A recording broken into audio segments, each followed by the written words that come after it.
This is getting tougher and tougher to do here. Well, I do get to claim one thing that no one else before me has been able to do, and that is that I was there from the start. Yes, right from the very beginning. That propitious moment when John returned to his alma mater and was taking over the helm of the journal. That was the fall of 1981. He was coming to learn the ropes before he actually took over. And I was there with him and with the journal staff through the spring of 1983, my junior and senior years at Rice. I was the journal's undergraduate work-study student at the time, a double major in history and English. I was 20 or 21 years old, pretty clueless about academe, pretty clueless really about the world. John Boles taught me an awful lot during those 2 years that we shared at the Journal.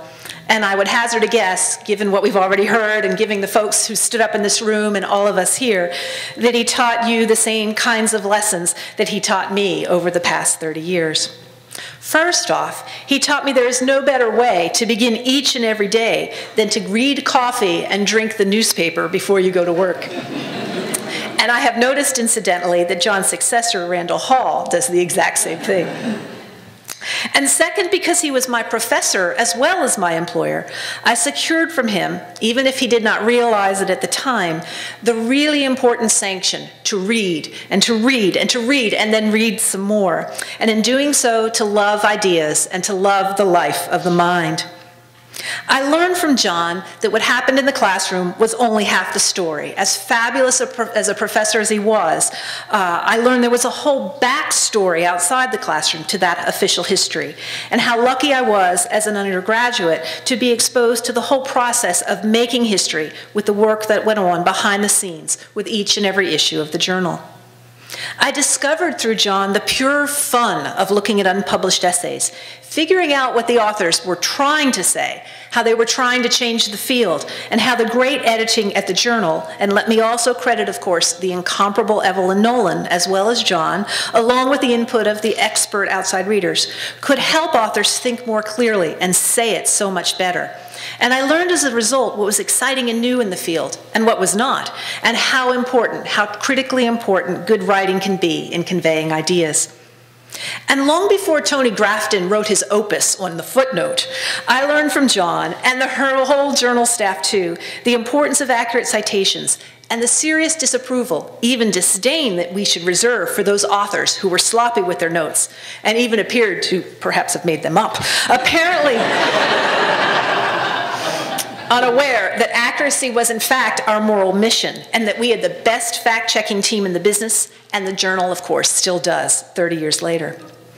I learned from John a certain giddiness when the newest books came in from the post office for potential review, the pleasure that comes with eyeing a new book's cover, the title fonts, the blurbs on the back, with fingering through the dedication page, the introduction, the notes, always the notes.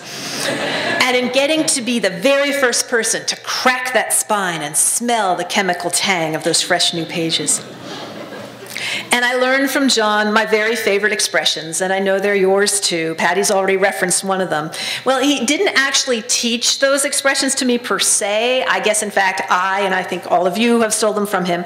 But I know every person in this room just about knows them and has probably borrowed them at one time or another too. The first is, as Patty said, complexify. This is John's own creation, of course. It's an incredibly powerful, powerful verb. We are always working so hard to complexify the past, a most decidedly a Johnism, and I think really a quite perfect one. And the second is a phrase rather than a verb, my very favorite phrase of all, one I reserve for those moments when all other possible responses completely and utterly escape me. Now, I wish I could do it in John's voice and with his inflection. I'm so sorry that I can't. But the phrase is priceless. I even think I could ask each of you to say it with me. The first word is it, right? It boggles the mind, right? It boggles the mind. I also also learned from John, even those early days when he had just taken over the journal, the importance of making a true commitment to one's university and to its mission, of recognizing the contributions of all people, including the curmudgeons and the whiners, in this great world of liberal learning, as well as the responsibility to state your own mind in that mix and to call people to task for wrongdoing, all in order to make that community work as best, as ethically as it possibly can.